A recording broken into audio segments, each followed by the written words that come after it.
Hello, welcome to April. You have not, there has not been a single time in the past 3 or 4 weeks where you've been able to say accurately, immediately, which podcast this is going to be and which one we just did. Did you think it was noticeable? Do I think it was noticeable? Can we get a seconds count on how long that pause was that you took? Did we think it was noticeable? Welcome to Chaos's April recap of the K-pop that mattered. I'll be honest, I was deep in the music this month, so listeners, you do not have a fandom name this month. I thought you were gonna reuse the other one. No. It's not worth it. It's not worth it.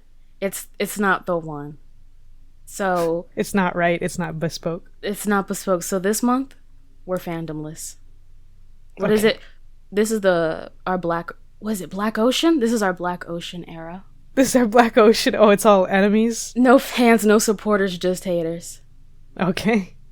But on that note, like I said, not that we're haters, but just in terms of I was deep in the music.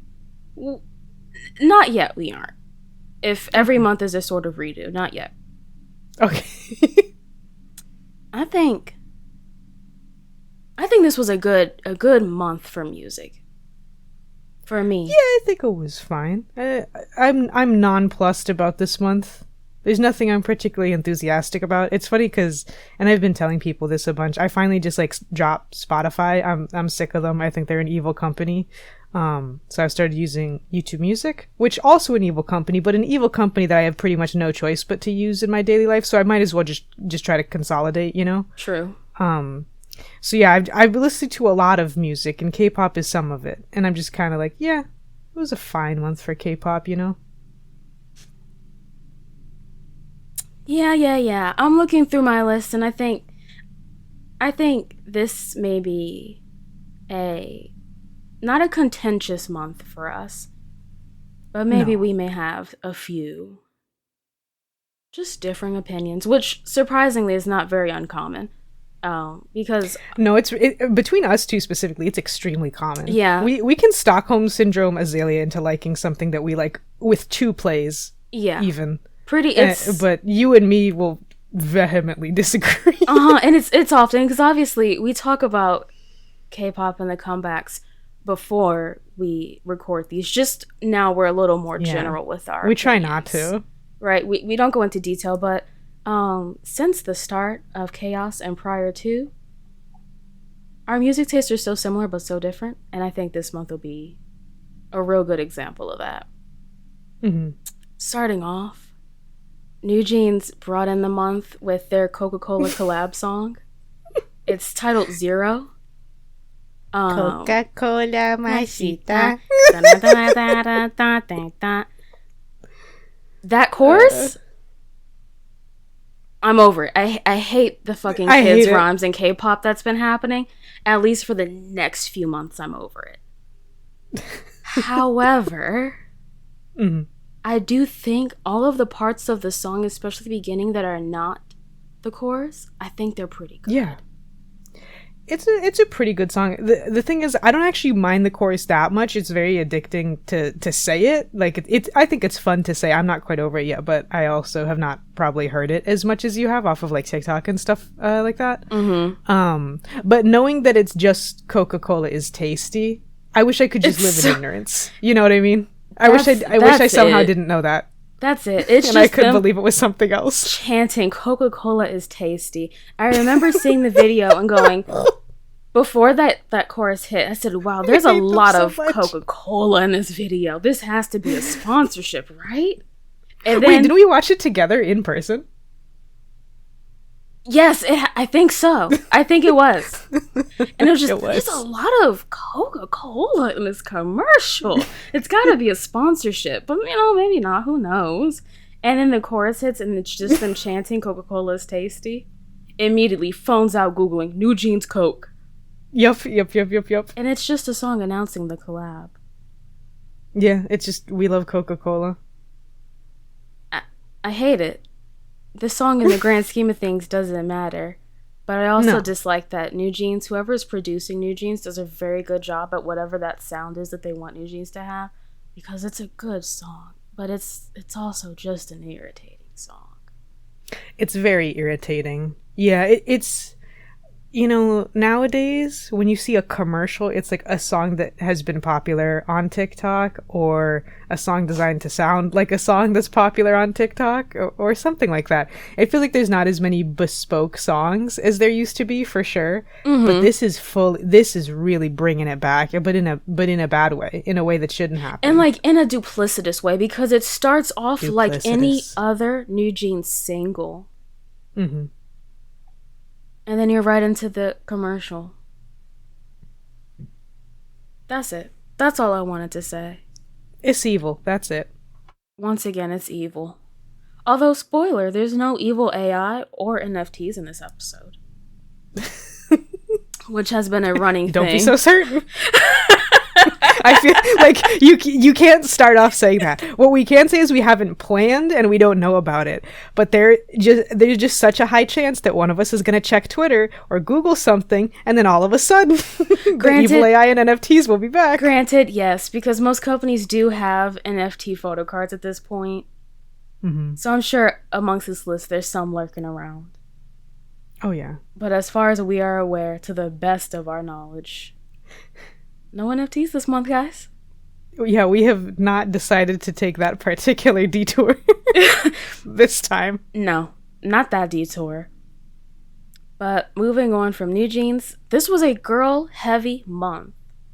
Yeah. Actually, I think it may be hags! The hags of the fucking century. Apink, yes, baby. Released their self mini album. Not self-titled, it's just called Self. Yes. And the title track was I had to Google to make sure. Title track D&D. Not that nerd shit, but do not disturb. D&D now. Hey, I love this song. Can I just say, I don't know if Apink has ever missed on a title for me, which is like a little embarrassing, just in the sense of like, K-pop groups produce so much music so frequently that I should not like at least one of them, but I can't think of one. No, Apink is it for me. Apink was like back when I was a woman-hating lesbian. I still loved an Apink. And that was the one group that I said, pleasure. The one group where I said, no, their music is actually good. Girls don't make good music, but Apink does. I mean, in your defense, aside from the internalized misogyny, there's a long period of K-pop where the girls were not making good music, literally at all. That's fair. That's fair. I luckily started listening to K-pop in like the good era where girl groups were making a lot of music and were very sexy. So obviously me, a hard heterosexual, says sexy women. No. I feel like girl groups have like 18 months up and then 18 months down, you know? Oh yeah, you were getting one song every 2 years. Yeah. Well, no, I don't mean girl groups individually. I mean like as a whole, girl groups will put out nothing but bad music for 18 months straight. And then only good songs for the following 18. It alternates. I see. There can never be just a solid period where girl groups are putting out the good music. Yeah, someone has to put out, or a couple someones have to put out something truly atrocious. No, you're right. It comes in waves. Mm-hmm. Apink decided that April would be the month of good music and they would help start it. D&D is They said that was cute, NewJeans. You tried, it's a fair try. It get your money, NewJeans, but we're hags. Get your money, NewJeans. D&D is But we have some girlies who can sing in here. And they really sing on this track, because there's a lot of Apink songs. Like, I feel like they don't, maybe they do, and I just am missing it, but, like, they don't really sing on There's a couple others, too, where it's like, this is a fun, boppy song, we can carry a tune, but we're not here to sing. I thought D&D was a cute little girly girl song, and then all of a sudden, we're singing. The thing. It hasn't happened in a while, like you said. Before, it was mostly just Eunji, who is, like, the main vocalist in Apink, where if you just hear just such a classically trained voice, that's her. But sometimes and recently, Bomi, who was the other main singer, will come in with like a very cutesy voice, but still hit amazing notes. And both of them said, hey, we're clocking in today. Clocking in. Absolutely. Yeah, if y'all have not watched, it's live, right? Not Dingo, Apink? Or did they have a Dingo? Ooh, Apink did have a Dingo. Yeah, where they go through all their top hits. Okay, yeah. If you have not watched Apink's Dingo, then please do yourself a favor and watch their killing voice, because it's incredible. Are there any English subtitles whatsoever? No, but you'll get over it. It's fine. You're there for the music, and that's it. Uh-huh. I'm here to watch a woman who's pushing 30 belt for no reason in a green screen studio. Yep, and that's it.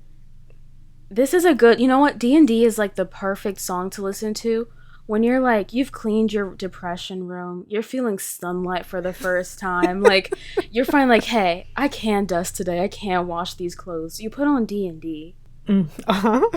And then both, you know, in terms of that playlist as well as alphabetically, right after, right next to a DM by Fromis9. Those are their children, those are their daughters, as far as I'm concerned.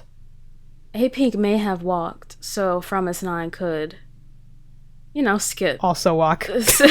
Skip every year, once a year or so.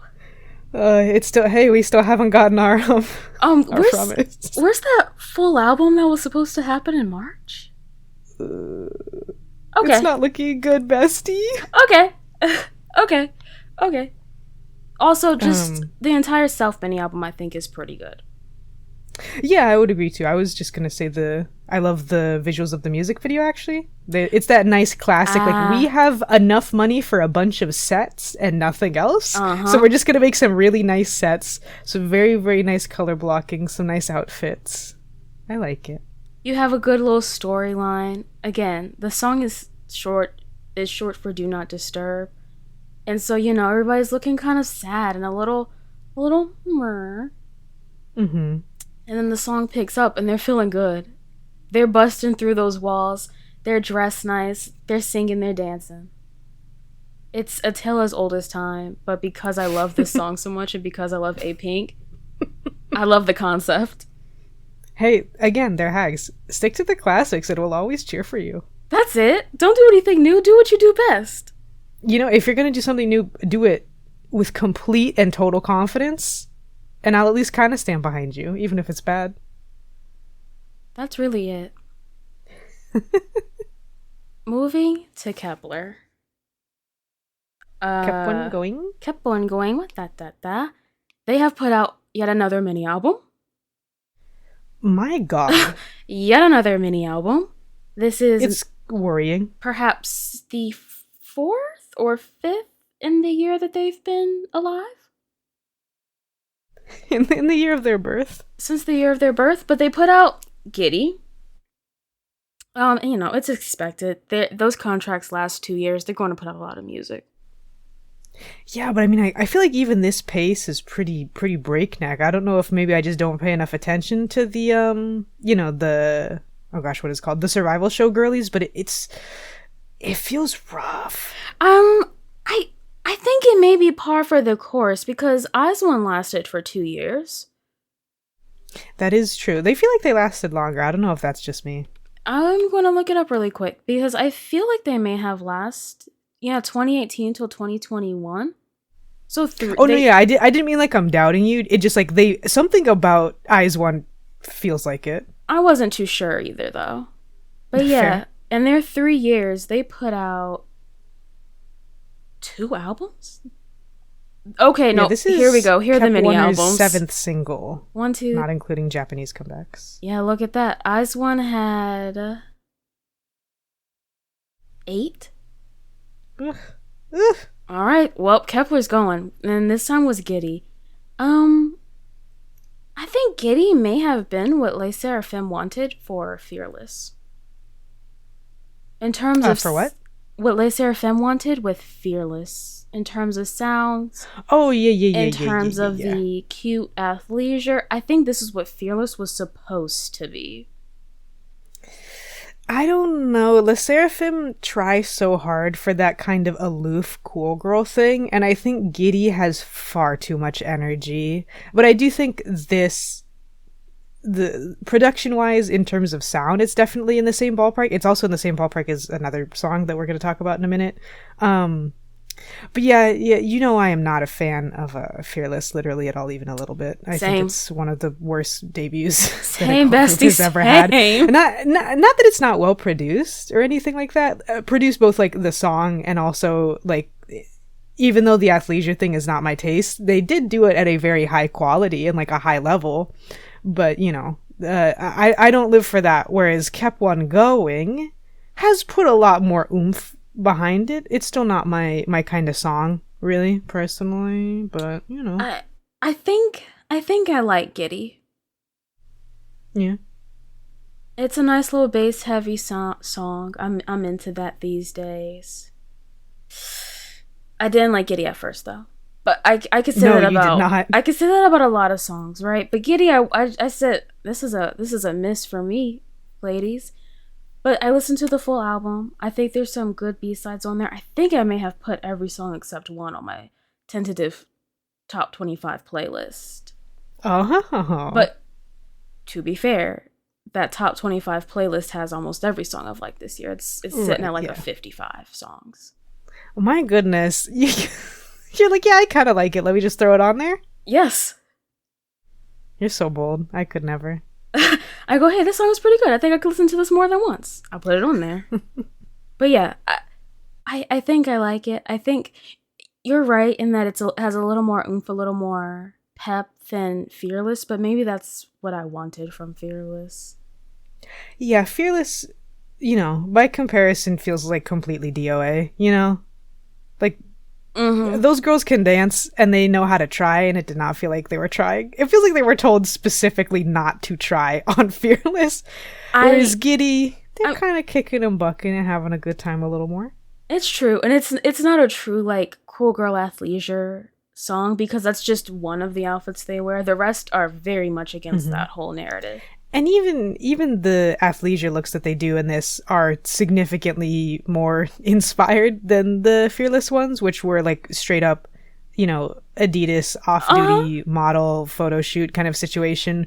Whereas Kept One is definitely leaning more into like a little bit of like a motocross inspiration at times, a little bit more cool as opposed to just, you know, yeah. I'm accentuating my natural features by just wearing like just a casual little look. Have you seen, side note, have you seen the Les Seraphim merch? No, I don't think so. If you remember like any of the concept photos from their current album that they dropped in May, and when it's just them like an official store. It's an official. Check out that merch. I only see albums right now. Okay, I'm gonna look for it. But basically, it's what you see them wearing, the Les Seraphim branded Adidas Calvin Klein bras and such. You could buy it. That's their merch. Okay. Is that not? Okay. Les Seraphim. Anything. Did you also see, I don't know exactly what these are, it's some version of an album they have that's supposed to look like it has burn marks on it, but they definitely look like shit stains. It looks poopy. It's like the color of Paper Burning is like that kind of brown, but it's the album appears to be made of paper because it's an album inside of cardboard. So you have to add some kind of three-dimensionality. You have to add holes into it. There's no texture, but it's like, how am I supposed just looking at it, you're not gonna believe that cardboard got like lightly toasted and then it was fine. It's made of paper. There should be like holes in it. There should be maybe even some embers to sell the look, but no, it's just brown smears. It's just brown smears. The second that album packaging was released, immediately people said, "But it looks like poop." Oh, but it looks like poop. Oh, but guys, this looks like poop stains. It's one of those times where it's really difficult to believe. We know just how many people, I mean, actually, we probably don't know. We probably know half of how many people it takes to make an album and get it produced and sent out to the people and the marketing and everything. And it is so hard to believe that it got through all those people and no one said anything. Because the problem is, the people who really matter and make decisions are so fucking busy. They say, yeah, move it. And then you had some lowly worker who isn't paid enough but is so fucking overworked go, this kind of looks like shit though, guys. Like, we can't do this. It looks like shit. They didn't even say nothing. They said, this is due in 2 hours and I get paid $14 an hour to edit pictures. I don't give a shit. There's no power in that situation. They said, if they like it. They like it. But I linked the yeah, I'm looking at the merch now. I wish I could see these like up super duper close. You have to do the whole like, I think the open accessories are thing. Cute. It's cute. It's cute to have like a scrunchie, a hair clip, but yeah, woof. It's not what I would have done.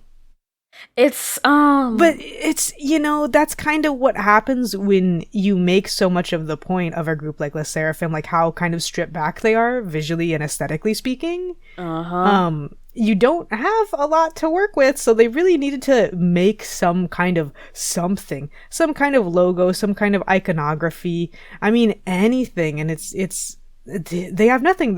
Le Sserafim's whole thing is that they just use black and white and like a light gray, you know? Yep. It doesn't leave room for any kind of creative look. Because, I mean, even their albums so far have been so bland. Yeah, the light stick isn't going to... Their logo's fine, but it looks really bad on a light stick. I mean, it looks like... It looks like what you would see in a sci-fi movie. But, like, it looks like what you would imagine a tricorder to look like from Star Trek. A scanner object of some sort. It's just not... Yeah. It's not very cute. And again, like you said, with Seraphim's concept, they went so hard on it that I just don't think they're ever going to have nice merch, nice looking albums, at least like on the outside. Yeah, the light stick specifically looks like... I don't know if you've seen that this is a whole thing, but for people watching the new Star Wars shows, like The Mandalorian and Andor, there's this whole thing where people try to find the real versions, the real life versions of what they're using. So it's like, okay, where did they get these glasses that look kind of sciencey and funny? Or like, this person is eating this food that's meant to look super sci-fi, but it turns out that they just got like this one kind of cereal and then took out all the like the flavor pieces instead of the, you know, so it's stuff like that. The Le Sserafim light stick looks like someone got a TSA controller like waving, you know, the thing that the TSA people wave to guide the plane, and then just like put a sticker on it. And then it got put into like a B episode of Star Trek. That is the perfect description. For anyone who just doesn't feel like Googling it, that's the description. Yeah, you said something about Star Trek, and I was like, you know, I've learned a lot about Star Trek through osmosis, but I don't know what you were talking about. But I feel like I understood inherently just by the other words in the sentence, and I'm pretty sure it's what I just said, right? It has to be. It's similar enough. Because like a tricorder in Star Trek doesn't look like this, but like if you were to just imagine it. Okay, right. If you were reading a written... Oh, but this was about Kepler. We never said we would stay on topic. And technically, most of that was about K-pop. It was tangentially related. You know, Kepler, Giddy, I like it. Lotus, meh. The whole album, I think it's good. That's basically... You know, it's fine. Kept on going. It's fine. Kept on going. IVE? Do you know about IVE? I wish I didn't. I maybe wish I didn't. I've released a song. I was so hopeful. Released a song called I Am on the album titled I've IVE. I apostrophe VE IVE. I have IVE. I have IVE. On the full album, I have IVE, they released I Am. I don't. Me, personally, I don't know why I'm so hesitant to say, yeah, I don't like IVE's music. For me, it's because IVE was on such an uptrend, which is why I was so excited, right? Because 11, I don't really like, but I don't think it's bad. I just think it doesn't flow well as one song. It sounds like 3 songs that are all like pretty solid, but just mashed together, which I've said before. And then you had Love Dive, which I feel kind of similarly about. There's just parts of the song that I really like, parts that I don't. After Like, I love as a song. So I was like, okay, if we're going by how me, Lotus, enjoys things, it's a very clear upward line, each single. And then we had Kitsch and I Am, and I was like, what happened? So what's going on? I mean, just bizarre, kind of. Everything about it is so strange. In a weird way, it makes sense because, like, whoever produces IVE's music, or like the IVE sound, is consistent, but it's consistently bizarre. It consistently doesn't make sense, which in its own way makes sense, but also is just so confusing. Yeah, like I've never gone super hard for an IVE song.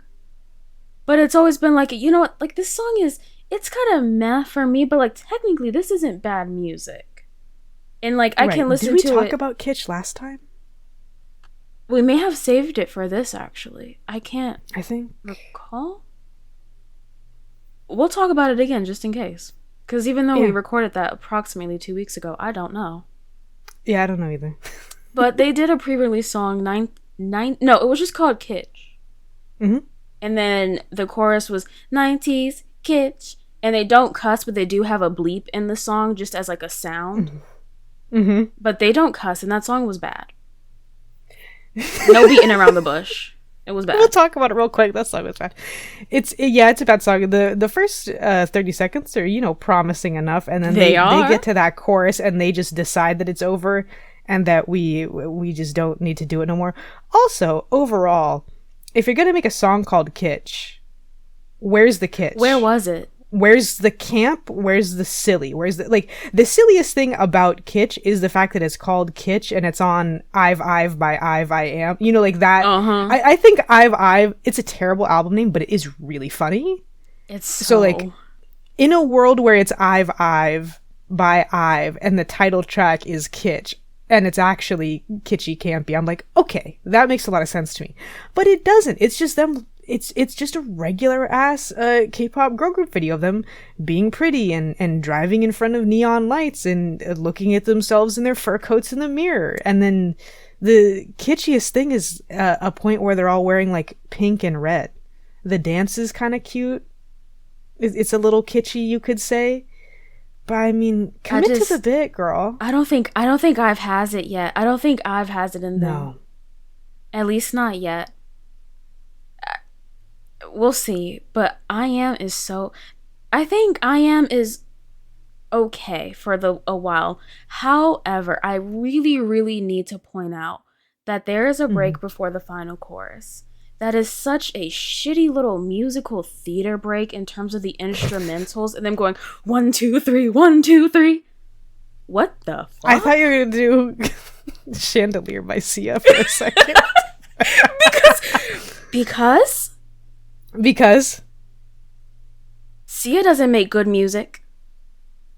And a total villain, for sure. Is an absolute villain, which makes her music even worse. But it is such an absolutely mind-boggling break to have, and a rather like repetitive song, and then to just go straight into the final chorus as if nothing happened, as if that's just a part of music that we're supposed to accept. Also, can we talk about the high notes in I Am? What would you like to say? They're so grating. They're so grating. And this is another thing that we talk about all the time, because K-pop just never seems to care, is that just because you can hit a high note doesn't mean that you should. And being able to hit a high note is not necessarily an indicator of vocal prowess. Not only vocal prowess in terms of, quote unquote like natural talent, but also it's usually not a sign of training either. It's just like you can strain your voice to go really high, and that's what these notes sound like. It sounds like someone who cannot sing that high was told, well, you have to hit this note for this chorus, so do it. And then they did it. And they did it with different girls like 5 times in a row. It's really hard. It's just the unfortunate thing where, like you said, if you can, when your voice is already naturally higher pitched, you're going to be able to sing at a higher... Mm-hmm. You're going to be able to sing higher. But will it sound good? Not quite. And like this, we kind of talked about this with NMIX as well, although NMIX does, their high notes, while I do find them grating, are a little more... They're very clean. They're clean. Right? It sounds like someone who can do it, not just in every sense. But it's just... I'm getting just a little... It makes me feel so wacky. Like, I don't know how else to describe it. Like, it makes me feel wacky. It makes me feel silly in a bad way. That so many, like, newer girl groups will have such a shrill fucking note in the song simply because they're 18-year-old girls who can. Yeah, it's really bizarre. It feels like it's leaked over from boy groups where it is genuinely considered a more impressive thing, because very stereotypically speaking, of course, boy idols, or male idols I should say, tend to have lower voices than female idols. So it's like, yeah, it is a flex in a certain way if you can get your voice that high. But it doesn't sound good when anybody does it.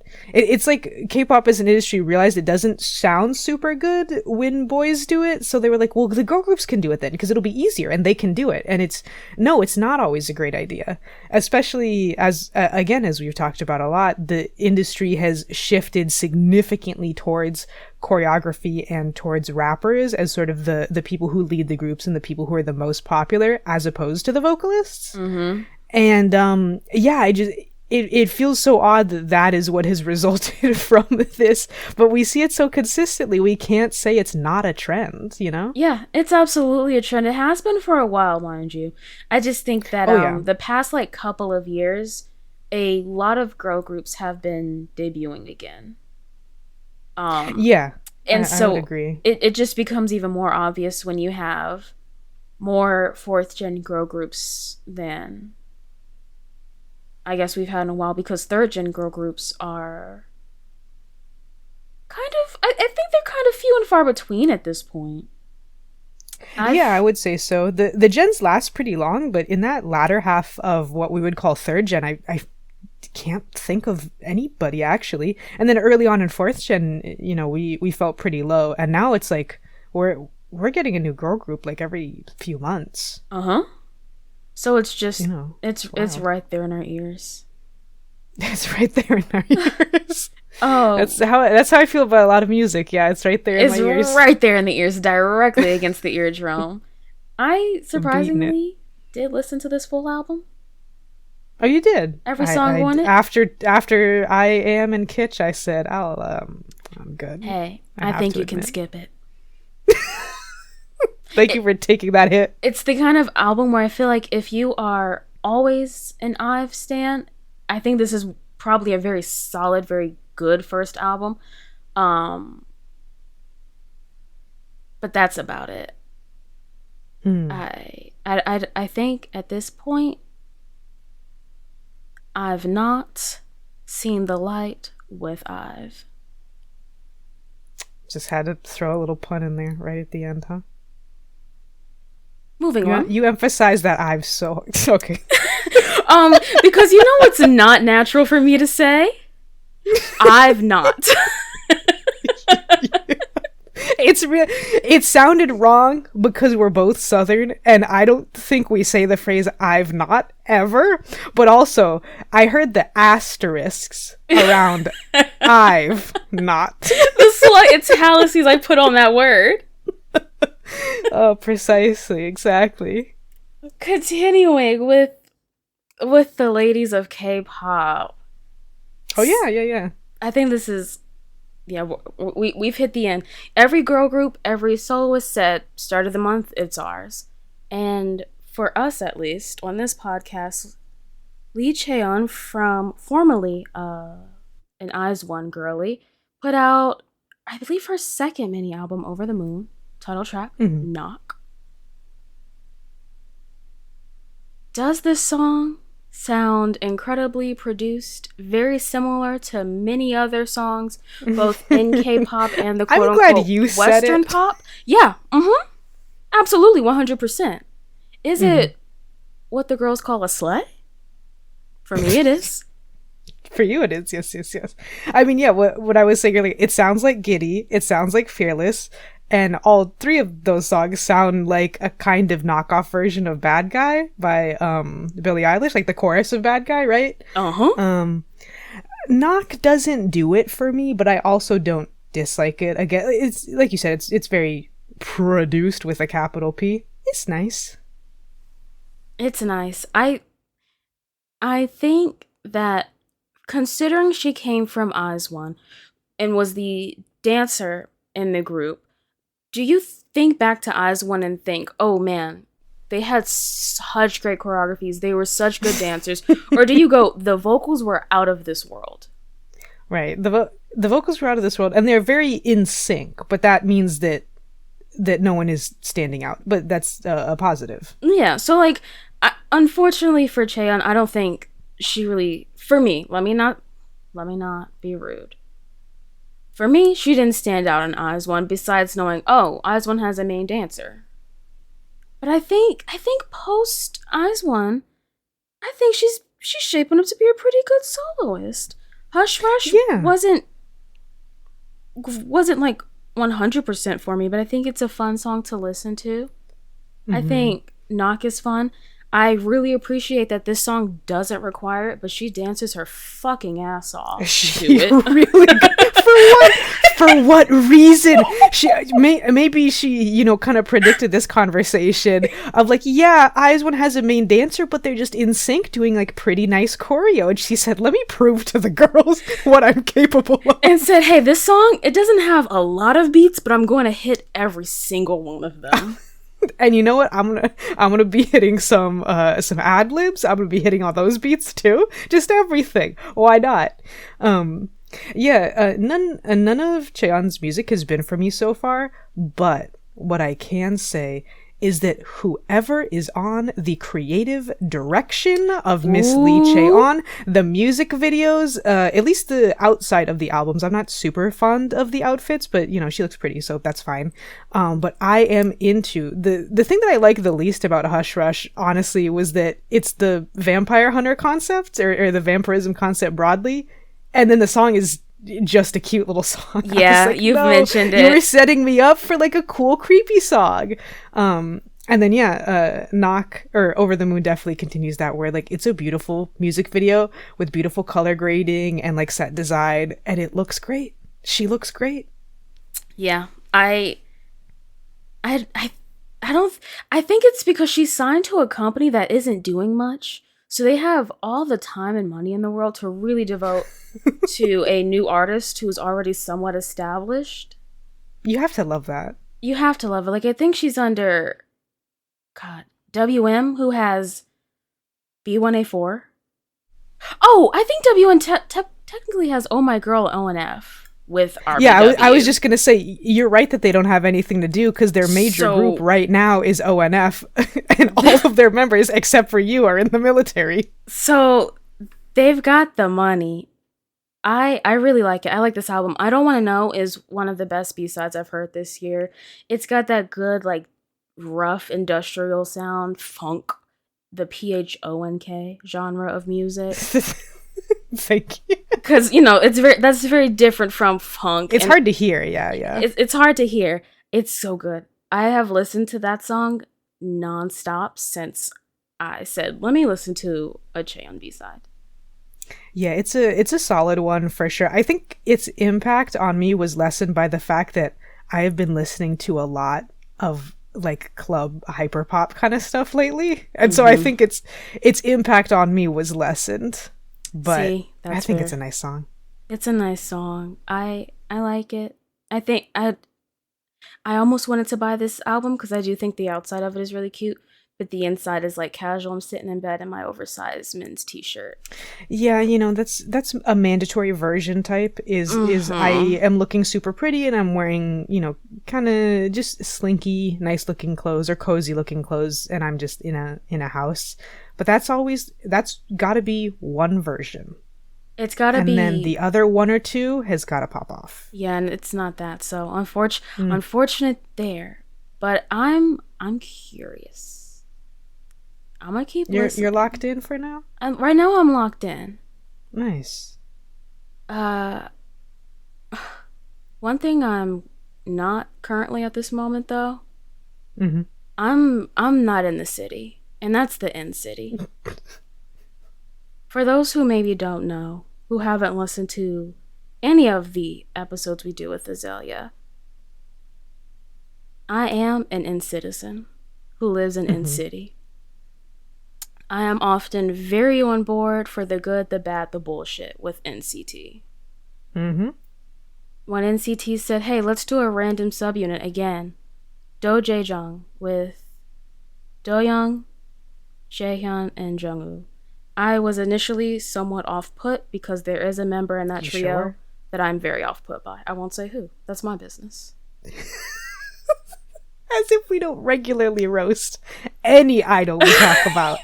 You said, no, this time, that's my business. But the three of them got together, and I want to preface this by saying they are three vocalists in the group, got together to put out Perfume, song/mini album, which actually has like 6 songs on it. Yeah, I was surprised by that. Yeah, me too. I thought at most you'd get like 2 and then an instrumental version. This song, it's very heavy on the Perfume concept. It sure is. In a bad way. But, every member of this subunit is a singer, and so like it starts off a little dramatic and melancholic. There's a little melancholy in there. But then all of a sudden, they start the NCT callouts with an A in the chorus. And while usually I like that, I was so fucking mad to hear it in this song. Right, it makes sense for an NCT song, but not an NCT subunit where it's all the vocalists song. Why couldn't they just sing and be moody? You sound so upset. Because I thought that this would be pretty good, okay? Foolishly, I had high hopes for this. I really That was your first mistake. It was my first mistake, and I should have known better.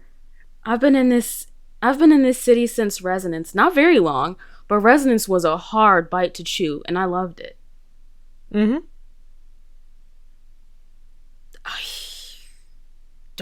I don't have much to say other than, why couldn't y'all just sing? Granted, on the rest of the album, they do just sing, but whatever. That's good.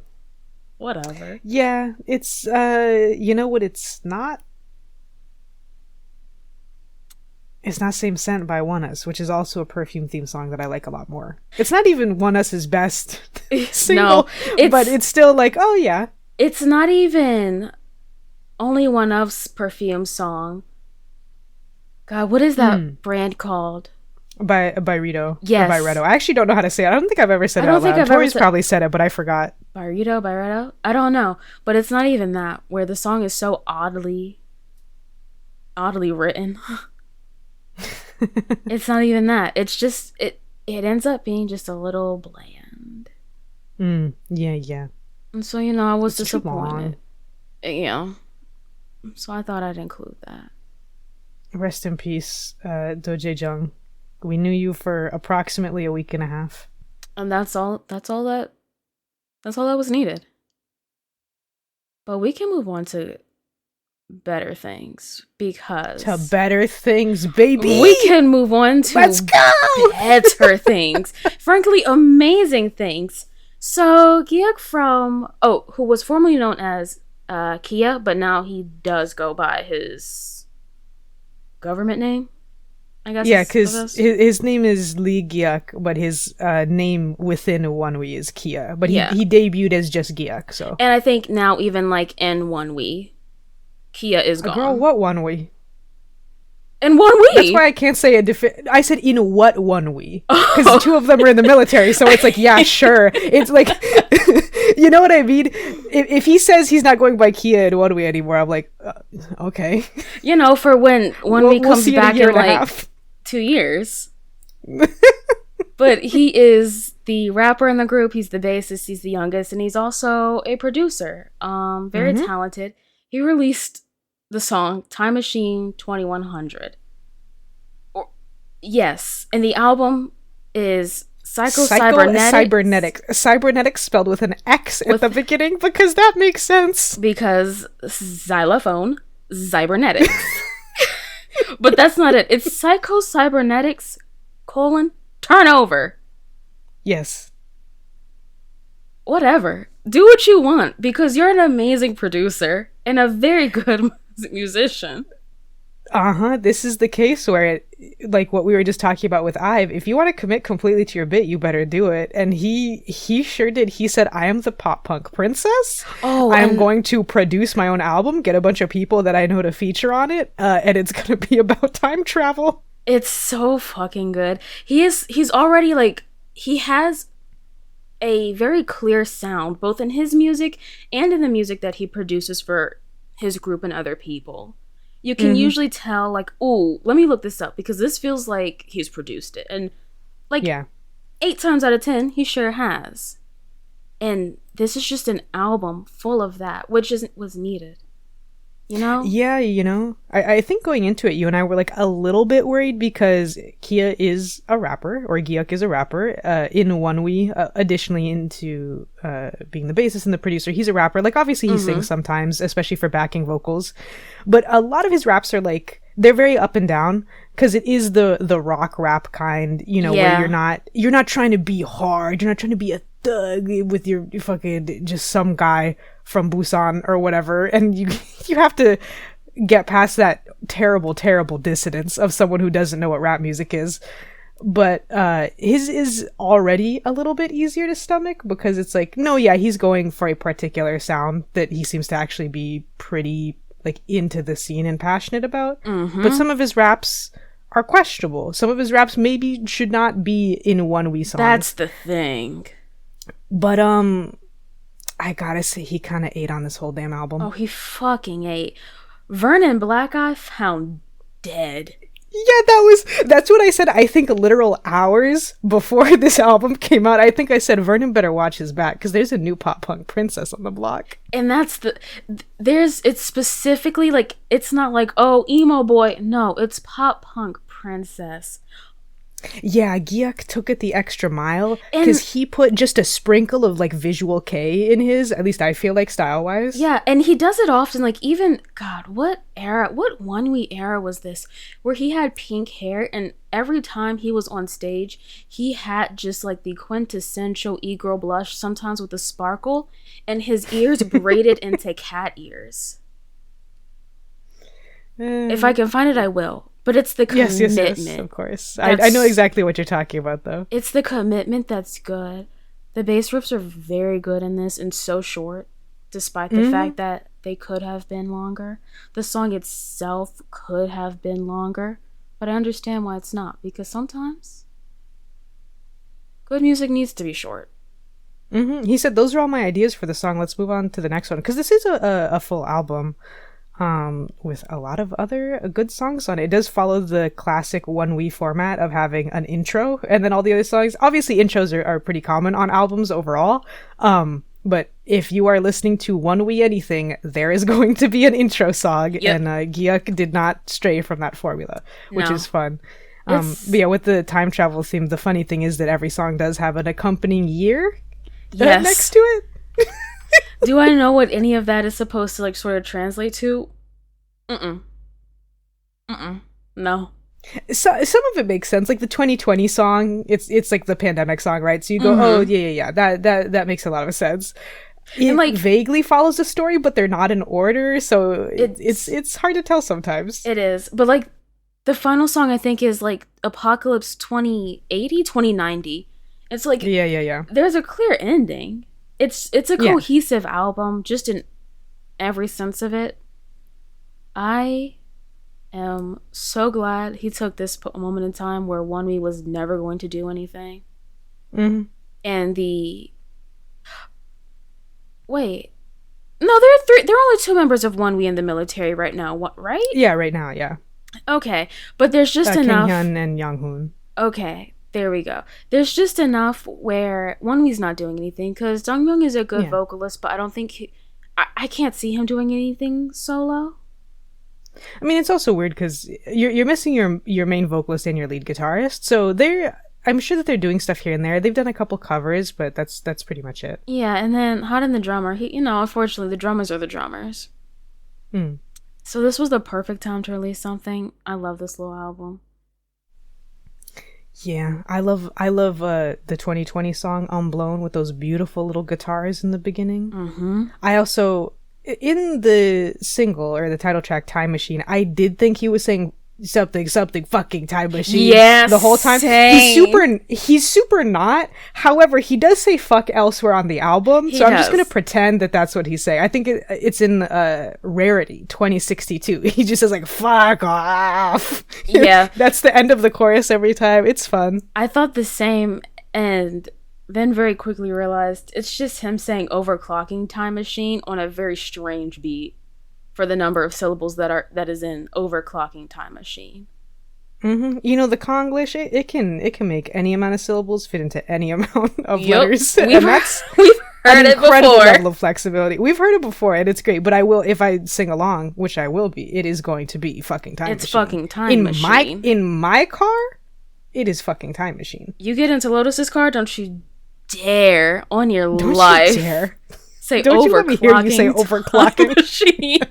Immediately. Hey, you're walking. No, I'll just put you in the back because the back seats are really uncomfortable. So I'm not gonna make you walk, but you're gonna have to sit there with those like just hard plasticky fake leather seats. You're gonna know that you fucked up, but you won't be fully put out. No, I can't do that to you. I live in the South. It's too hot here already. That would be cruel. Oh, continuing on with the soloist. Mm-hmm. Suga, or as he is also known, August D, the main rapper from Bangtan Sonyeondan, also known as BTS. Main rapper, an occasional producer, main lyricist, arguably, next to RM, who was tricked into joining the group because he thought he was going to be a producer. Yup. And then they said, you're way too pretty. Get in that group and dance. You're going to debut. He put out D-Day, which is the third in his August D, official albums. Mm-hmm. And I believe Haegum is the title track on that album. Yeah, Haegum and Amygdala are they're kind of a pair, but Haegum was first, and I think Haegum is the record label friendly, marketable single compared to Amygdala for sure. Yeah, because one thing about Suga as August D is that his title tracks will always be very much a song that Big Hit, or I guess now Hype, can promote and will do well. But he's kept, I think his sound as a soloist is very different from BTS's music, from BTS's solo stuff. And I have to assume that's because he started as an underground rapper. Someone who didn't join a company and was trained to rap, but already understood what rapping is, what flow is, all of that, on top of him being a producer. That being said, Haegum is my favorite song off the album. It's catchy. The music video was really fucking fun to watch. It feels like an amalgamation of so many East Asian and Southeast Asian mafia films and crime films put together. Just a little bit gritty, a little bit dark, but still kind of fun. He plays himself. He also plays his enemy, which be duplicitous. That's creativity. Be duplicitous. And just in general, I don't have much to say about this other than I think Suga is the most talented in BTS and is the only one who I think can pull off a full album or mini album and have it be consistently good. in every sense. Yeah. You could argue that if Jungkook gets some good producers and also no one lets him try to write lyrics in English, that's the then thing. I think he could probably go toe to toe. But yeah, it's that second one that I think they might have a hard time convincing. Like he Suga, he definitely has a consistent vision for everything that he does. I like it. I know what the whole like narrative behind Auguste is and like the scar from Digitop. No, I don't. And I don't care. And I don't care to know.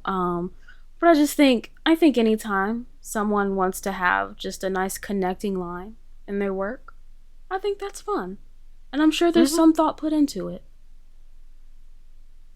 So yeah, I did like Amygdala more personally, actually, just because I think that there is more of an emotion behind it than it being fun, and I think you can really feel it. Like, it is a bunch of like horrible things that have happened to Suga, and like trying to deal with that on an emotional level. And of course, Army snooped out that he was reading a book on like season 1 of In the Soup, where gosh, what is it? It's like a kid.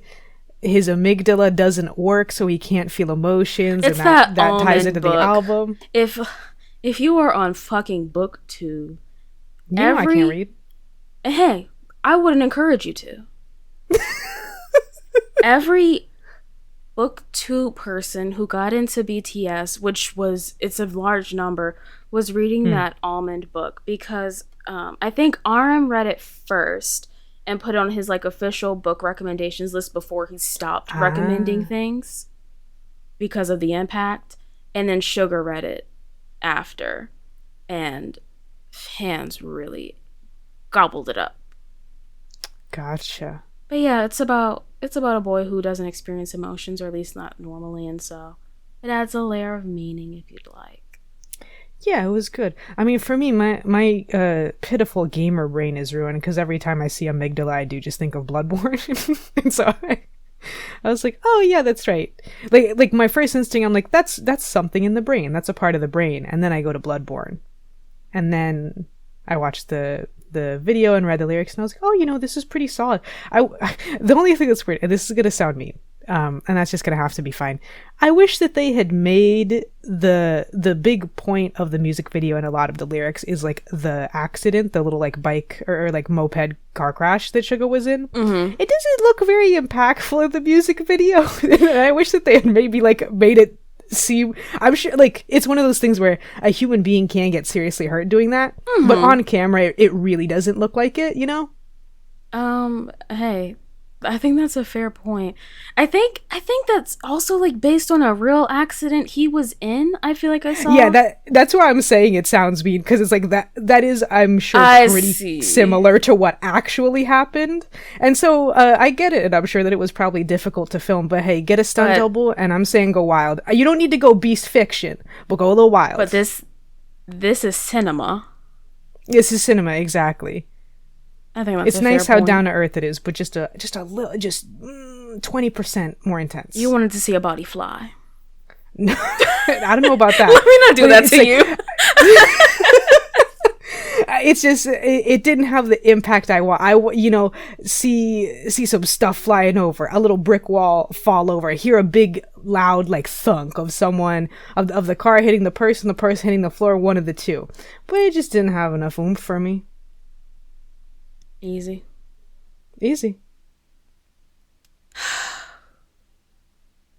I'm not a dramatic person, Lotus. But I've been dreading this next comeback and this discussion we're going to have. Have you? Yeah, girl. Because dreading? I've been dreading it, girl. No hyperbole. Okay. I play things really straight, so I am joking. I do realize, I thought you were, but there was a part of me where I thought I was maybe on the wrong next song. So, before we end out the podcast, let's spend a little time with 17.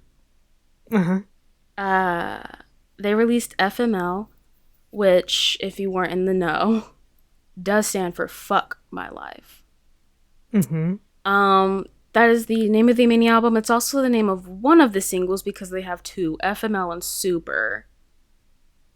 I personally really like this album. I do not care one bit for FML as a single or a song. I've listened to it once. Super, however, daily listen. Daily.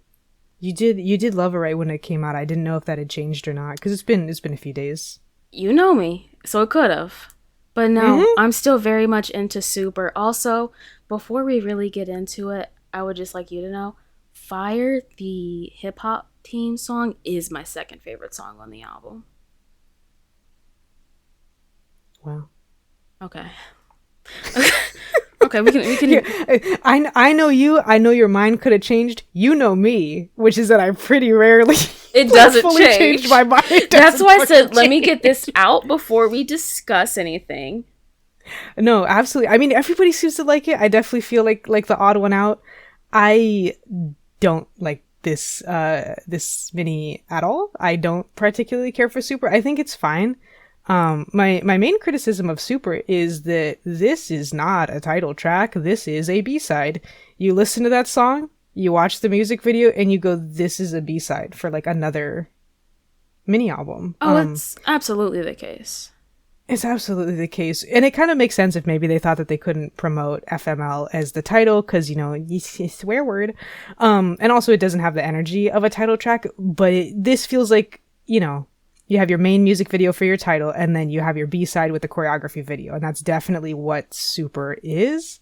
And then it's not that I think it sounds bad. I think it sounds great. I think it's fun. It's fun enough. I was also disappointed by Fire, not because it sounds bad, but because Super and Fire are the same kind of song, and they're right after one another. They are. And I just really don't live. Like, for me, this mini feels like 17 said, okay, for the last, is it 2 years at this point?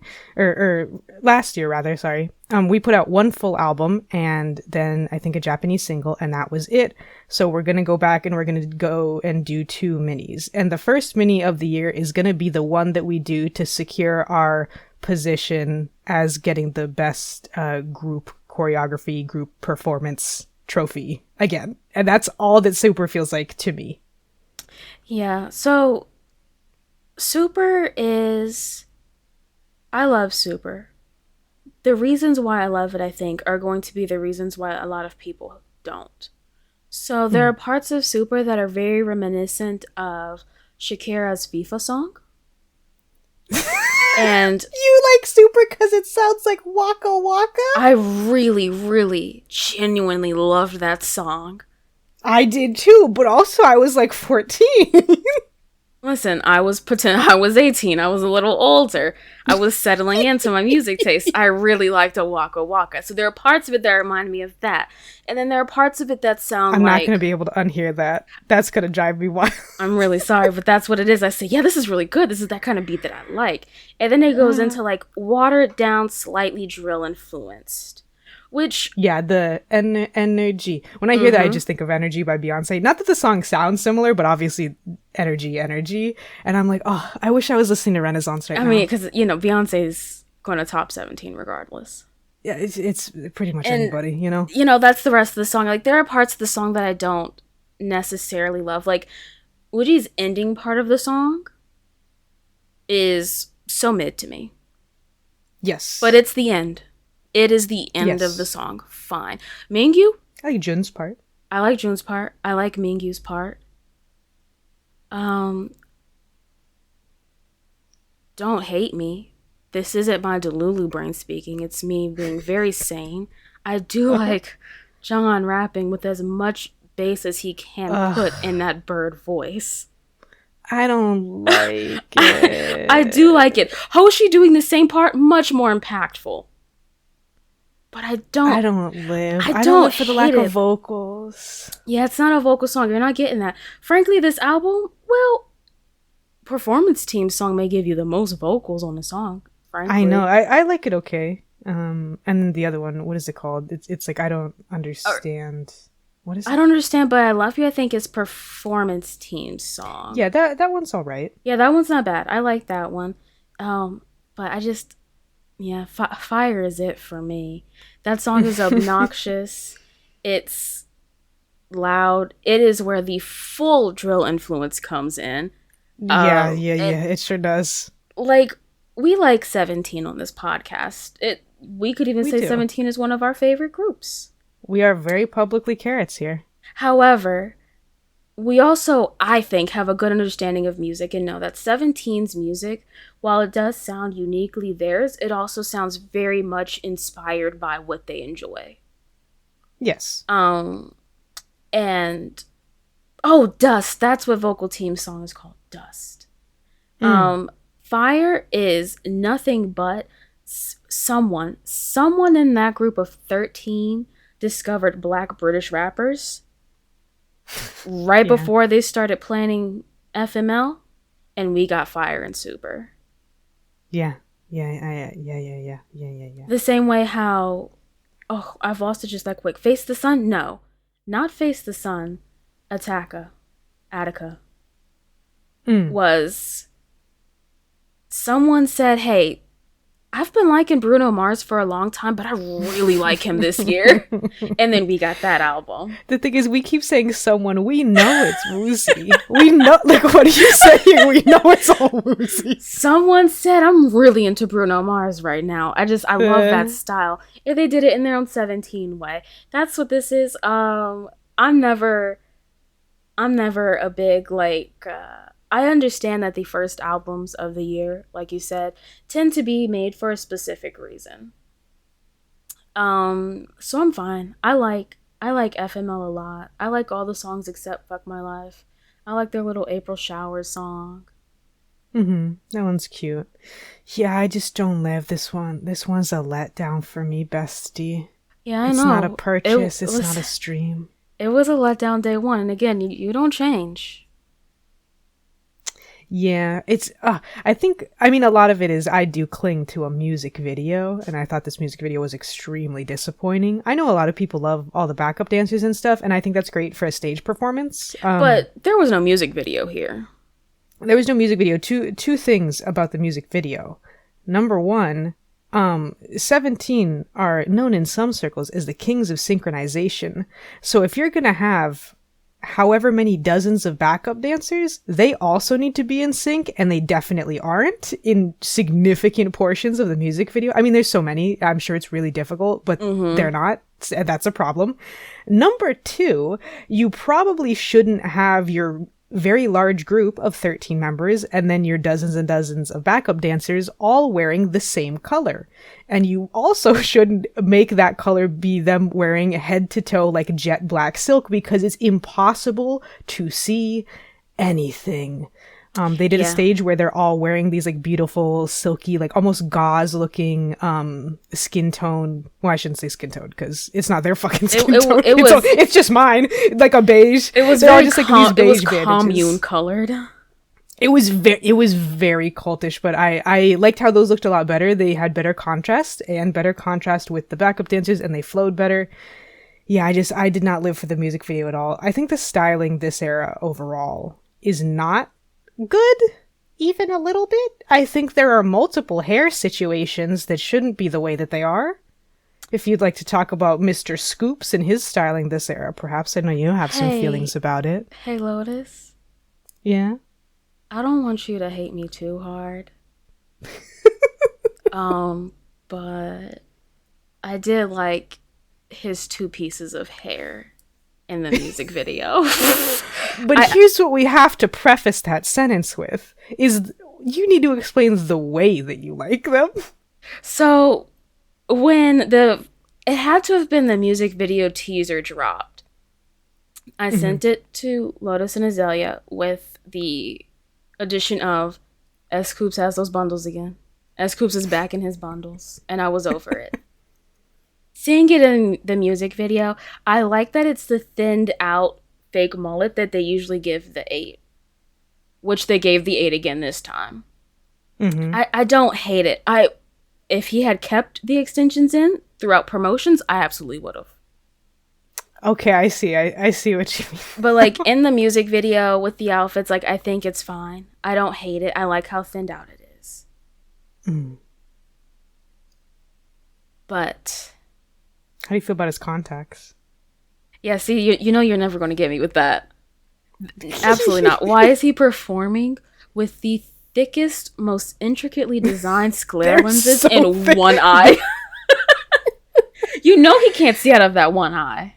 No, I mean, it's just because of all the anime references, but I guess we should also say that this song is not called Super, it's only called Super in English. In Korean, it's called Sonogang, and that's like the chorus is, I feel like Sonogang, who is also known, probably, I would say globally better known as Sun Wukong, like the Monkey King, who is also really, really heavily referenced across pretty much every single medium.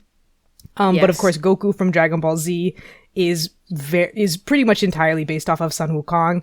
There's references to Sun Wukong throughout like Naruto and just lots and lots of stuff. So there are a lot of anime references on this, and that's where I presume the eye thing is coming from. I assume there's so many. So like, besides there being so many references to like, oh, I'm on my flying cloud. Like 17 is not subtle in their references. Uji's final line in the song basically says, like, I'm translating and paraphrasing, this song is an ending anime song. Yes, that's right. He does. The thing is so funny is that the subtitles say this is the ending to a show or something like that. But if you listen to what Woozi says, I would have to double check, but I swear he very clearly says this is an ending OP. Yeah. Because I think he says manhwa or something, which is just Korea's manga. Yeah. It's very clear what the song is. I heard a few manhwas in there. I think it's the anime. And you know what?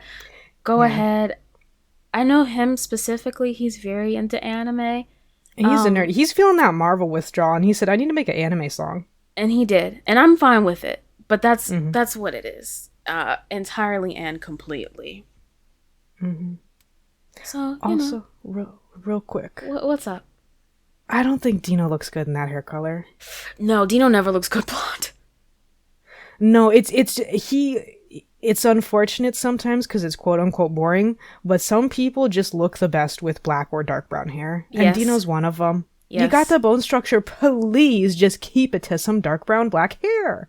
I love how in some of their performances they style his hair like very kind of piecey and tousled with like a few pieces sticking up almost like horns. Yeah, like he'll have like two little devil horns. I love it, but the color is so bad. I'm also while we're on it, I'm really ready for Jungwon to get a haircut, or at the very least no bangs. I'm so sick of the fucking mother bang on him. Yeah, it's nice when they tied it up, and I think there was one performance where they specifically tied it up in like a traditional hairstyle, and I thought it looked pretty then, but most of the time the bang is not working. It's giving mom, but not in the way where Dami, who's like 19 years old and it's funny, has it. It's not 17 karat Vernon with the mom haircut funny. It's just not a great look. I just need that one El Korea photo shoot. Loved it. It was giving mom because he was in a fucking pantsuit. Everywhere else, I'm really starting to hate it. You know, grow your hair out before military. He is 28. It's coming up. But just the bang. The bang is really fucking killing me. But at least this month, while last month I could not say I was still in Once Land, I am still in Carrot Land. Hey, there we go. I'm not out of Carrot Land yet, but I am a little bit disappointed, but that's absolutely all right. As we move on to the next thing, Dani, two paths diverged in a yellow wood, right? Okay. One that I'm relatively certain you won't like, and then one thing that I forgot to put on here because it's not a song is the Enhypen trailer, which we have not talked about yet. Don't get so loud and scared of me. We're not in the same room, but I instinctively started looking around for a bug on the floor. Okay, yeah. We could do Enhypen last since chronologically. Okay. What is it? Dark. Oh yeah. Enhypen's Dark Blood concept trailer came out.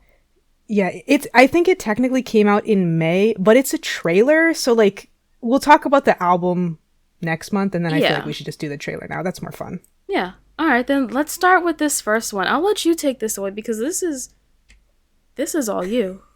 Yeah, I did kind of force this. So I didn't know this because I personally do not follow Taeyang very closely. I honestly don't follow most people very closely. But as it happens, Taeyang's Vibe, featuring Jimin of BTS, was the title to a mini. I thought it was just a standalone single, but no, it's the title to a mini by Taeyang called Down to Earth. And there is another song on that mini called Shoo, featuring Lisa of Blackpink. If you have seen it on YouTube, you know that for some reason Lisa and Blackpink are in all caps and nothing else is, and I don't know why. But I was doing my daily little scroll. I went to the all K-pop comebacks playlist that we got going on, and I just let it play. I just listened, and I said, you know what? I know for a fact Dani hasn't listened to this yet. So I think I'm just going to make her listen to it on the podcast because that's funny. And that's what we're going to do. A nice 3.5-minute song. I did look, the only thing I have done is I have looked at the description box and I didn't read anything, but I did see that there is a very large block of text that is in all English. To the best of my knowledge, Taeyang does not speak English, at least not in his music. Hey, you're about to find out. Okay, listen. I'm hitting play now. Oh, wait. Okay.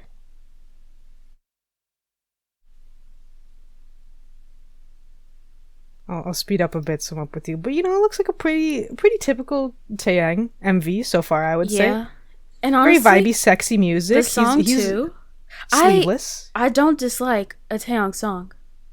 No, you like vibey music overall, I would say. Just, like, as a quote-unquote genre, you tend to enjoy it. A bejeweled muscle tank. It makes sense when a hag wants to be sexy. A bejeweled anything. Oh, absolutely. I wish I didn't have the captions one for this, but... Oh, do you? I'll turn mine on. Faster than a Lamborghini, shoom. Yep, shoom. I'm like, shoom. It's an onomatopoeia. An onomatopoeia. That's how you spell it, right? That's how you spell it. That's how I say it in my head so I can spell onomatopoeia correctly. This all seems like what you would expect from Taeyang thus far, right? It's just fine. Honestly, yeah. It's a little corny, but like what you would expect. Exactly. Faster than a Lamborghini. I'm not a huge fan, but... And then...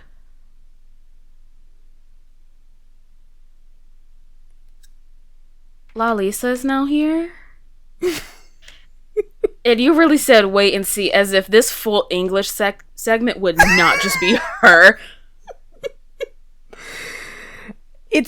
But why? Why? Do you think he had someone else and they dropped out and they're like, Lisa, this is your verse now? No, because honestly, who else would do this verse? Right, but like that's what I'm saying. I think this is what was planned and wanted, Lotus. I just can't think of a, I know that Lisa like speaks English and whatever, but I can't. Are people like, oh yeah, Lisa, the English speaking rapper? We also can't ignore that while Lisa may not have pull in our universe, she has pull in nearly every other universe. Oh, no, absolutely. As a feature, I think it makes perfect sense. It's mostly it being fully in... And also, the lyrics make sense for Lisa because she's always rapping like fucking garbage. But in English, I'm so confused by... And also, such corny English lyrics. It's bad. A lot of time when... Go ahead. Go. Oh, okay. Real quick. Just... Usually when Lisa has a verse, you read the Korean lyrics and you're like, okay, like something is at least kind of going on. And then she'll switch to English and it's just some corny like nonsense that is just the most basic kind of rhyme scheme that you could have written when you were 12. But again, if 70% of the verse is in Korean, you're also like, yeah, but that makes sense because not only is that not her first language, not only we're just trying to go lowest common denominator, things that are listenable, but it's only a little bit of the verse. So when you do a whole verse in English and it's the same quality of writing, I just don't know why you would do that. See, and then I was going to say, our Lisa features, aren't they normally in English? But I have that idea in my head, but where the hell could I have gotten that from? I listened to neither Blackpink nor a Lisa song or feature. Oh, her solo stuff is in all English. Is it all in English? That's the idea I have in my head. Oh, you talk about the rest of the song. Let me go listen to one of her solo songs, because I thought it was just the choruses. Okay, so far La Lisa is not all in English. It's like half and half. Yeah, that's what I figured. Okay. You know, a strong chorus, because again, you know, you're trying to make sure that the highest amount of people are going to enjoy it and sing along. There really was no reason other than they said, hey, Taeyang himself, I don't think it's going to work. They said put Lisa in there, add some English for flavor. Yeah. They said that's English is modern in a K-pop song. English is modern. And can I also say one thing that is curious is that Lisa very clearly still has her fake black scent in this song. Oh, of course. But it's much weaker than usual. And I'm because she's not why. Well, here's the reason. Okay. Mm-hmm. So Taeyang is still under YG, but under a subsidiary, and his music is being produced now by Teddy. Teddy is the main producer for most YG groups, and I believe Kush, who produces this, used to be a YG producer as well, up until maybe a few years ago. But would it be unfair, Lotus, for me to say that YG now, forever, and especially in the past, made their money off of a black scent? Yes. I would agree with that. So when Lisa's rapping as Lisa under YG, when Lisa's in Blackpink under YG, that black scent is at full force, because you know those producers are in there guiding every fucking word they say, and right down to sound like this, because Blackpink's music sounds so fucking atrocious at times, because they're being guided in the same ways that 21 was. A lot of the vocalizations 21 and shit are very similar, except 21 at least had a couple of talented people in it, right? Yeah, absolutely. It feels like, I'm not saying like Lisa is absolved of her blacks and sins, but I do believe a lot of it is heavily the sound that YG likes. Yeah. Because they make it a lot worse. I can see that. I think that's what it is. I think it's just different production. She was able to tone it down a little bit, because if they have the 15 to 20-year-old treasure boys doing black scents, I'm gonna assume that it's a mixture of influence and also YG's favorite sound. That makes sense to me. You got me there. You know, as a YG connoisseur, let's see more of it. Not a YG connoisseur. Don't do that to yourself. But no, I think that's what it is. She's more palatable here, but because it's all in English, you really know how corny and shitty the verses are. Yeah. I like Taeyang's parts. Yeah, it's nice. I don't hate Lisa's part. I also, and this is such a K-pop thing to say, I'm really glad to see her in a different hairstyle. It's not the hairstyle I would have chosen, but after so many years of that little Edna Mode bob bipping around on her head, I'm like, it's nice. It's also nice to see her with shiny black hair. Yeah, that's true. Instead of, she doesn't look bad with that hair color she usually has. You know, a kind of dusty or sandy brown color. It doesn't look bad, but I'm sick of it at this point. I love a jet black hair. Get it on there. It looks healthy, whether it's hers or not, whether it's healthy or not. No fucking way it's hers. It's not, but it looks healthy. Someone get that on S-Coops' head. Hey, no, 17 hates a full bundle, though. No. They will only have 2 of the thinnest tracks you've ever seen in your life. 17 does not like a full bundle, unfortunately, for them and us. But, yeah, I like how many times he said "shung" in that song. I like how it was a main part of the lyrics. I am still very much an eyes, nose, lips girl. Okay. So unfortunately, there are very few things Taeyang can do that will dissuade me, because he's been corny and riding the coattails of a 2008 Neo for at least 15 years. I'm glad then. It's not a bad song by any means, but yeah, that Lisa was a bit of a jump scare, even though I knew she was going to be there. It wasn't. I agree. And I don't even think she needs to be there. No, but it would have been funny if it was like anyone else. Lisa on like makes sense. I would have loved a really left field pick. Can you imagine if we got who is Jenny? Jenny is supposed to be the other rapper. A Jenny in there. Cause like I want someone that makes no sense. Get the rapping girly from Billy on there. That would have been funny. You know what would have been so funny and sinister? Get an aespa girly in there. You don't have to do that. You don't need to get Giselle even closer to saying the N-word. She said it once. She could say it again. You're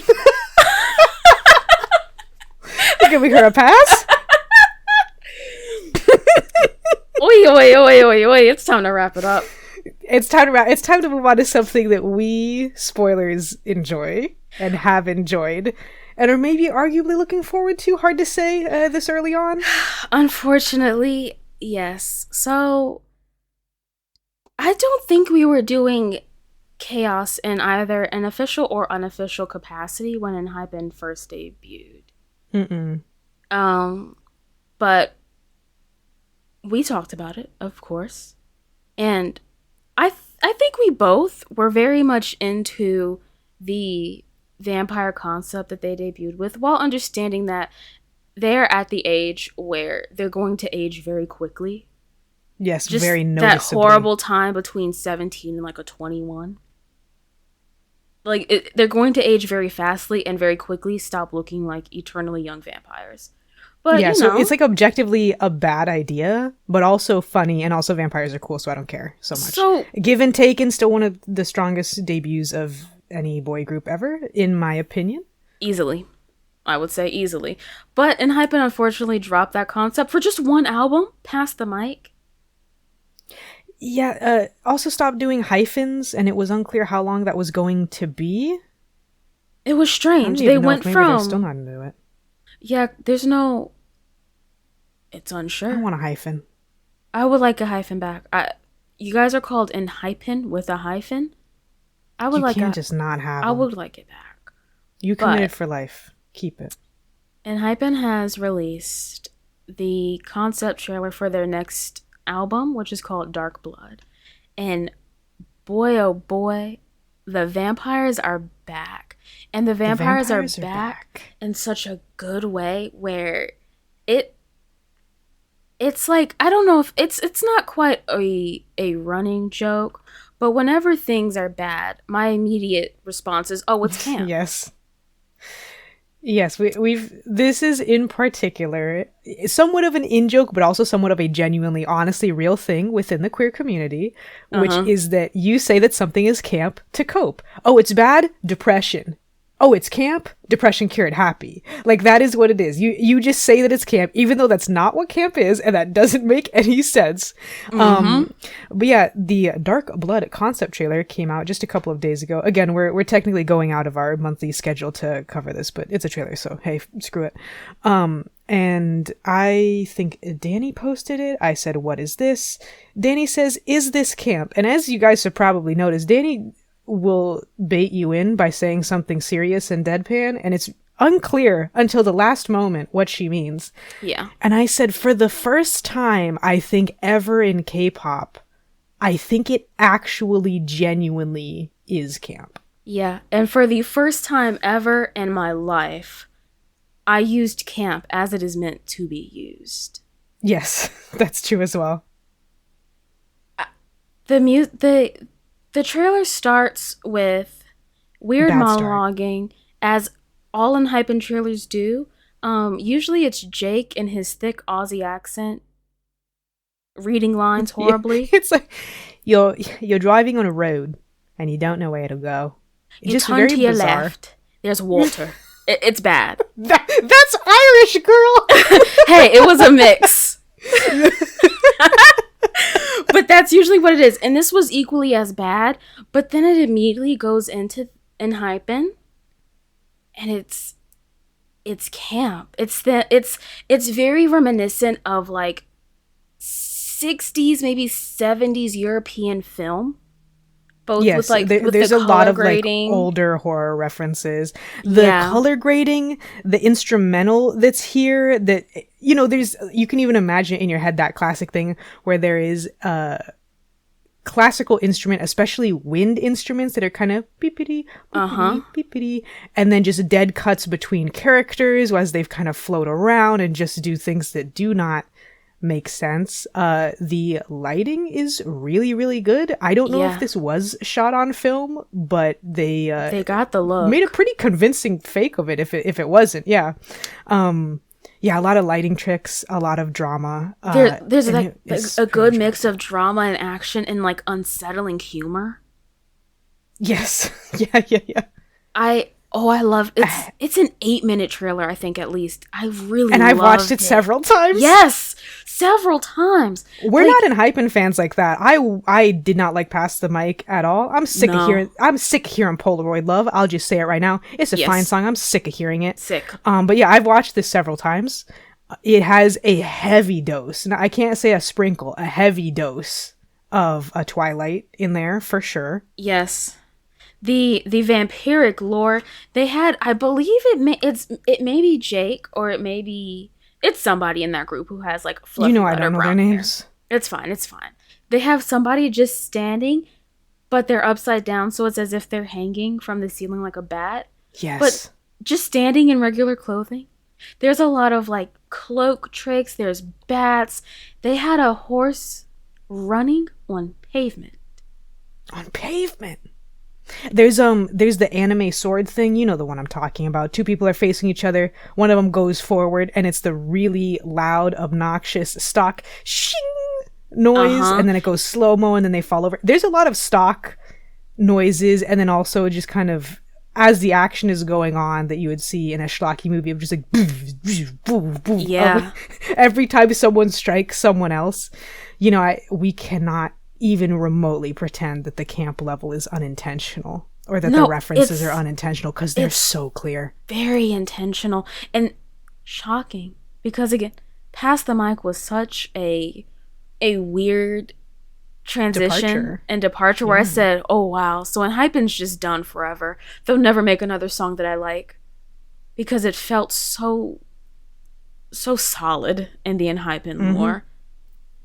And then now we're at Dark Blood and they're giving us vampires again. I know the lore girlies are going buck wild with this, and I love it. Oh, they are. And listen, I'll watch one, maybe even 2 TikToks of an Enhypen stand going hard on what they're talking about or what they mean. That's one of my first thoughts while watching it. Is there's a part where a member is doing a shadow puppet, and he does a shadow puppet of a wolf, and I know the Enhypen and team girls are going wild, and I love it for them. They are. There's also, I think, at least one reference to Blade in here, which good choice. You love to see it. Also, can we talk about, like, at the start of the trailer, they have a child go bite me. Fine. Yeah. There's, towards the end of the trailer, they have one of the members in it's a very dramatic moment, because there's a girl throughout the video who I believe is maybe like a fledgling vampire. I'm not sure, because she seems horribly depressed, but she's very clearly a vampire, like a baby vampire. I don't know. I'm not that much of a lore girly. Listen, I'm flying by the seat of my pants. But she's just going through a lot of drama throughout the whole trailer. She's the Bella for most of the trailer, yeah. At the end, one of the members goes, bite me. And then she goes, bye-bye, as she bites him.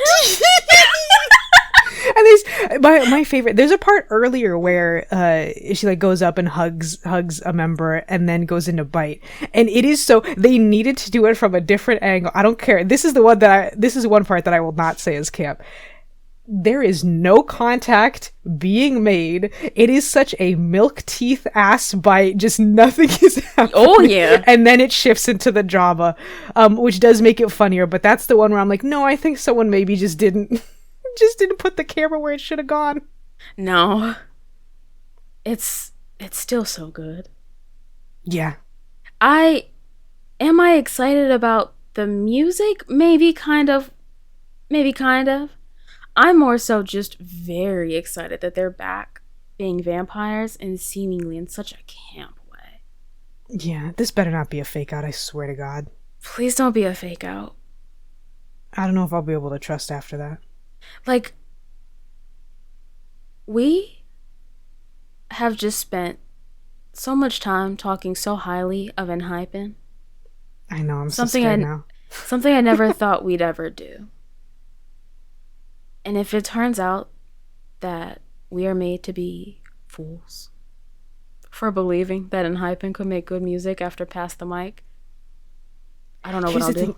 I don't care if the music is bad. The concept just has to stay.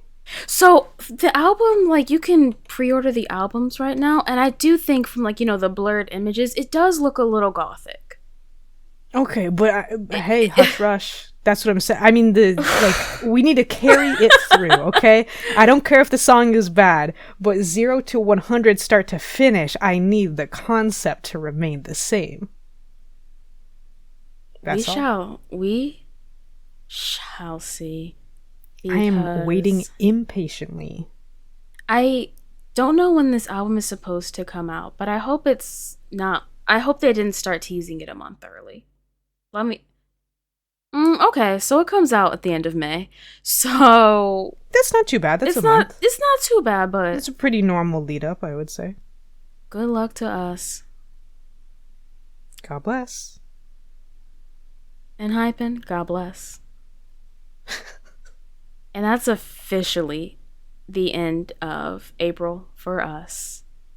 It sure is. There were a couple pre-releases, but we'll just talk about them when the full minis come out, because it's in like a couple from the end of April. It's like a week, so we simply are just gonna do it later. Yeah. Also, we have said multiple times we don't like a pre-release on this podcast. No. In this friend group, etc. So when the album comes out, that is when the pre-release will be discussed, if it's even a single, because usually it's not. Yeah, that's true. But if you would like to find Lotus, you can find her at Lotus Loves Lotus. She makes videos. She talks about things. She streams games, etc., etc. I do. But I'm entering my girl boss era, my employment era, so I might be doing a little bit less, but that's all right. She's a working girly. Hey. You can find me at Karanades as per usual, and that's April. We will see you in a month. Yay, we did it. We did it. Bye, everybody. Bye-bye.